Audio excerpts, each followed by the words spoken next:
Halo guys, lanjut lagi kita Battle to the Heaven.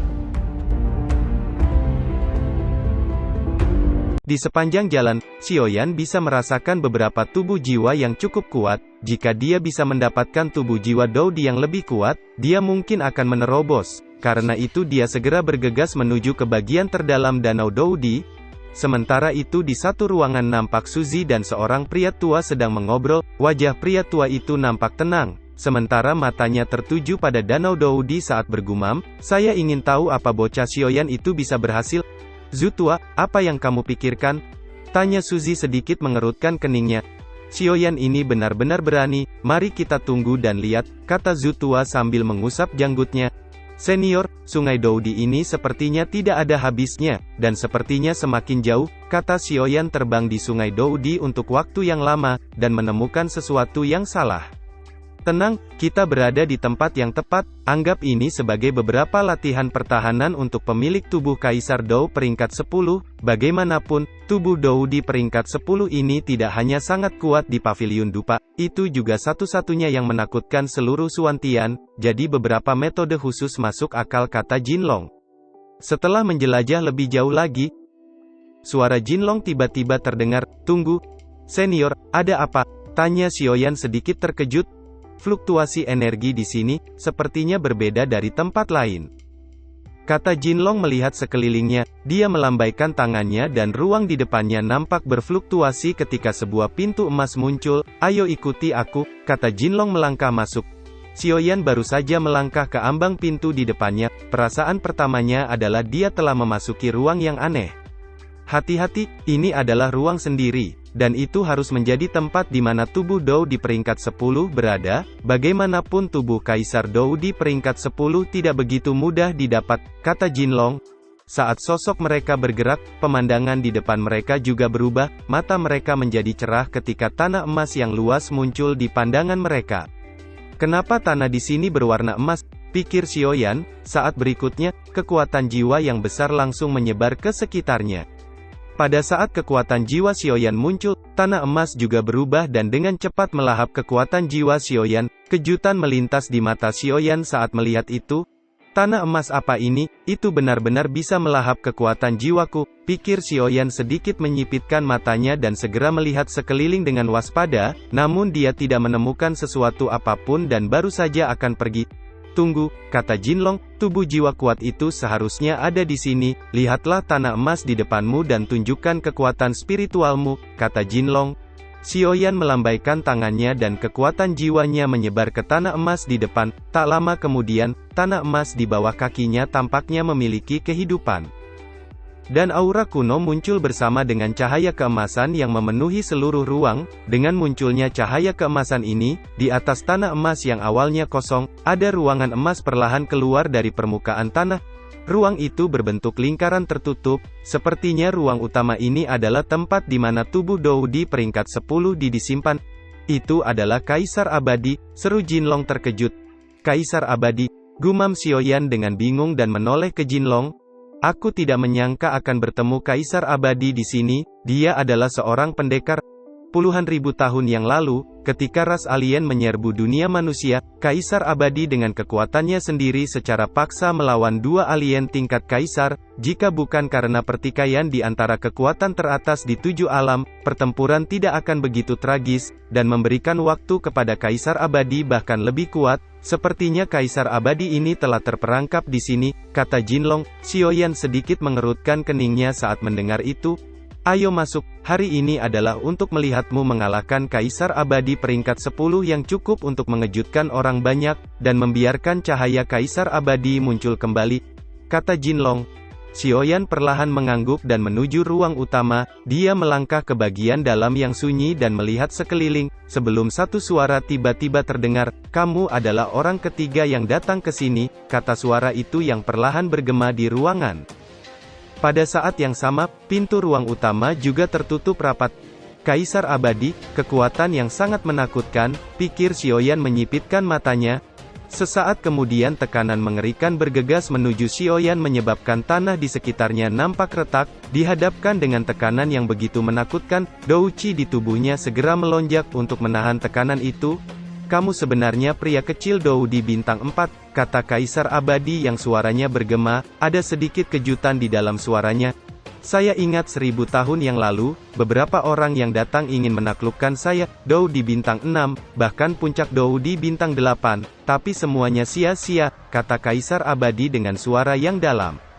Senior Kaisar Abadi, saya pria kecil ini ada di sini hanya untuk menguji apakah saya bisa mendapatkan tubuh Dou di peringkat 10 ini, kata Xiaoyan menangkupkan tangannya. Cahaya keemasan melonjak di mata Kaisar Abadi saat mendengar itu, kamu sungguh berani, meskipun kamu bisa masuk ke sini dan menunjukkan kekuatanmu, namun kamu terlalu naif untuk berpikir jika kamu layak mendapatkan tubuh Dou di peringkat 10-ku, kata Kaisar Abadi menyeringai. Tidak peduli apa, junior ini hanya ingin mencobanya, kata Xiaoyan menatap tajam ke arah Kaisar Abadi di depannya. Pada jarak yang sedekat itu, Xiaoyan secara alami dapat merasakan kekuatan yang sangat menakutkan dari Kaisar Abadi. Sungguh bocah yang berani, tapi hanya keberanian saja tidak cukup. Kata Kaisar Abadi mengamati Xiaoyan dengan tajam. Tunjukkan kekuatanmu jika kamu ingin mendapatkan persetujuanku. Jika kamu tidak memiliki kekuatan maka pergilah, jangan membuang waktuku di sini, kata Kaisar Abadi berbicara perlahan. Xiaoyan menyipitkan matanya saat mendengar itu, bagaimanapun sosok di depannya adalah kekuatan puncak Dou Di dan tidak bisa meremehkannya. Dia mencabut pedang abadi dan api putih melonjak di tubuhnya dan menyelubungi pedangnya. Pada saat yang sama, Long Yi yang berada di dalam pedang abadi meraung dengan ganas. Apa? Pedang itu, sepertinya memberiku aura yang akrab, pikir Kaisar Abadi dengan terkejut di dalam hatinya. Segel di tangan Xiaoyan berubah dan sosok ilusi besar muncul di belakangnya dan membuka mulutnya saat menembakkan suara ledakan sonik ke arah Kaisar Abadi. Sungguh serangan jiwa yang menakutkan, bocah ini sedikit aneh, pikir Kaisar Abadi sedikit mengerutkan keningnya. Dia melambaikan tangannya dan ruang berfluktuasi ketika dinding penghalang muncul dan menahan serangan suara sonik. Saya tidak menyangka itu akan menjadi serangan jiwa yang sangat langka, namun perbedaan antara kekuatan kita terlalu besar, kata Kaisar Abadi sedikit tersenyum dan mengepalkan tangannya. Segera kekuatan yang ganas menyapu dari ruang terdistorsi dan menghancurkan serangan suara sonik. Kilatan dingin melintas di mata Xiaoyan saat melihat itu, tubuhnya sedikit berputar sementara kakinya melangkah dengan cara yang aneh saat dia melepaskan teknik pertama dari pedang penghancur langit 7 lapis. Segera gelombang energi api yang menakutkan nampak muncul dari pedang Long Yi sebelum dengan kejam meluncur ke arah Kaisar Abadi dan menghantamnya menyebabkan ledakan teredam dan suhu panas menyebar ke sekitarnya. Berhasil, seru Xiaoyan dengan senang saat melihat itu, namun senyuman di wajahnya perlahan menghilang saat cahaya keemasan muncul dari pusat ledakan. Bocah kecil, seranganmu cukup bagus, tapi itu masih belum berhasil, kata Kaisar Abadi menyeringai. Sialan, umpat Xiaoyan saat melihat serangan pedangnya gagal melumpuhkan lawan. Meskipun serangan jiwamu itu kuat, namun kekuatanmu terlalu lemah. Jika hanya berdasarkan itu, kalau begitu kamu bisa pergi, kata Kaisar Abadi dengan suara yang mengandung tekanan menakutkan. Sial, keterampilan bertarung apa yang baru saja ditampilkan orang ini, pikir Xiaoyan terkejut saat melihat cahaya keemasan yang menyelubungi tubuh Kaisar Abadi. Karena kamu bisa datang ke sini, tidak apa-apa untuk memberitahumu, ini adalah keterampilan bertarungku yang terkenal, tubuh emas abadi, kata Kaisar Abadi dengan suara pelan. Tubuh emas abadi, gumam Xiaoyan terkejut. Xiaoyan, tubuh emas abadi tidak memiliki kekuatan serangan, tapi lebih pada pertahanan. Ketika tubuh emas abadi muncul, pertahanannya juga akan langsung meningkat 5 kali lipat, kata Jinlong.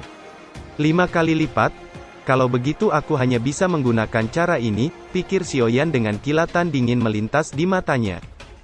3 perubahan api surgawi, seru Xiaoyan dalam hatinya. Segera douci hijau dengan liar melonjak di tubuhnya dan tato klan Xiao muncul di dahinya. Apa itu? Seru Kaisar Abadi terkejut saat melihat simbol klan Xiao di dahi Xiaoyan. Tunggu, apa kamu dari klan Xiao? Kata Kaisar Abadi melambaikan tangannya. Benar, generasi yang lebih muda ini memang anggota klan Xiao, kata Xiaoyan menatap Kaisar Abadi di depannya. Kaisar Abadi tampaknya memiliki perubahan besar dalam suasana hatinya setelah mendengar jawaban Xiaoyan. Namun matanya masih menunjukkan sedikit keraguan, dan saat berikutnya kekuatan jiwanya menyebar dan membungkus Xiaoyan, sepertinya kamu memang anggota keluarga Xiao, saya memiliki banyak hubungan dengan klan Xiao, sekarang aku telah bertemu kembali dengan keturunan klan Xiao, itu bisa dianggap sebagai pembayaranku atas kebaikan klan Xiao, kata Kaisar Abadi tersenyum. Kebaikan apa senior? Tanya Xiaoyan sedikit terkejut. Apa kamu ingin tahu? Banyak orang hanya tahu bahwa saya adalah Kaisar Abadi, tetapi mereka tidak tahu banyak tentang kelahiran saya yang lahir di desa yang lemah di benua Xuanling, dan orang tua saya meninggal ketika saya masih muda. Saat itu, saya masih 6 bintang dosen kecil, saat itu saya sombong dan arogan dan memutuskan untuk pergi ke daratan, pertama, untuk melatih diri, dan kedua, saya ingin keluar dan melihat dunia luar tanpa khawatir. Dalam beberapa tahun, saya melakukan perjalanan ke benua Sifang di atas benua Doudi, dan akhirnya menemukan api suci. Pada saat itu, saya adalah satu-satunya yang menemukan api suci ini dan tidak ada orang lain. Kekuatan saya sudah berada di tingkat kesempurnaan Dou di bintang 8, mengandalkan tubuh emas abadi yang saya banggakan dan kelangkaan api suci ini, saya juga memiliki ide untuk mengambil itu untuk diriku sendiri. Saya mempersiapkan 10 hari 10 malam dan akhirnya mengambil risiko memasukkan api suci ke dalam tubuhku, namun pada akhirnya, saya masih meremehkan kekuatan api suci, menyebabkan tubuh fisikku dihancurkan, itu hampir mendekati kematian. Tepat ketika aku putus asa, seorang pria kuat bernama Xiao Yun dari klan Xiao muncul, dan dengan kekuatannya yang mampu bertarung dengan makhluk abadi dan menaklukkan api suci, namun api suci akhirnya memilihku di antara kami berdua, saya memadatkan tubuh dan kemudian menciptakan tubuh emas ini. Saat itu, setelah leluhurmu Xiao Yun pergi, aku mengandalkan menelan api suci dan kekuatanku meningkat dengan pesat, dalam satu gerakan, aku menerobos Doudi bintang 9. Tepat ketika saya akan mencari leluhur Xiao Yun untuk membalas kebaikannya, saya tidak tahu mengapa tiba-tiba ada berita bahwa keluarga Xiao sedang dicari oleh 7 alam dari ras alien. Pada akhirnya, saya juga tewas dengan kebencian dan dendam. Kali ini aku bertemu denganmu untuk membalas kebaikan klan Xiao, aku hanya ingin tahu dari mana asalmu. Tanya Kaisar Abadi mengamati Xiaoyan. Aku datang dari benua Douqi, jawab Xiaoyan.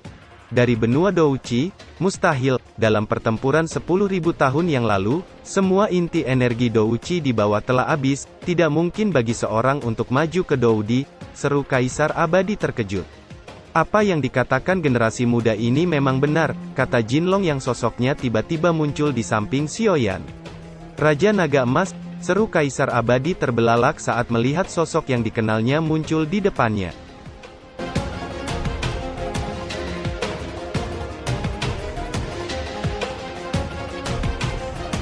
Cerita pun selesai, nantikan spoiler selanjutnya guys. Buat yang belum subrek, dibantu subrek yo guys, biar jalan terus spoilernya. Buat yang udah subrek, mudahan dilancarkan rezekinya. See you and ciao.